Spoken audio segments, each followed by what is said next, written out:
This is Tim from Your Six Studios. Today in this video I'm going to show you how to lock your photos on your Android phone. So you can also lock the camera option right here so you can't take pictures. So you can see this pops up.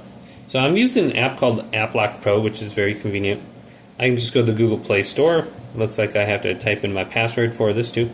Go to search and then go on the top here and just type in App Lock. Go to it. And there's two of them that are decent. We have App Lock, Fingerprint Lock, and then App Lock Pro. I'm just going to go to the top option, tap this, and then open this up. And then I can type in my password. So you're going to have to go through and set it up and accept the permissions on your phone. Just find App Lock Pro and accept the permission.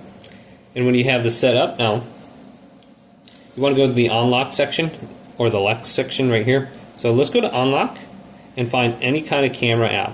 So this will include files as well. So we can go through here, look for gallery, photos, or files, and lock those.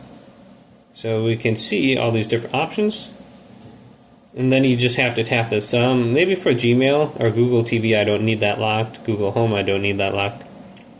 So you can see I have messengers, messages, phone, photos, and then files should be locked under here as well.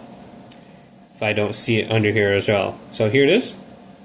Then you're going to have to create a PIN when you open up this application.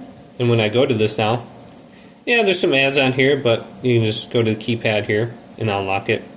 Now we will have to go into... Okay, so we are good here. And then what we want to do is lock this down. So hopefully this video did indeed help you out.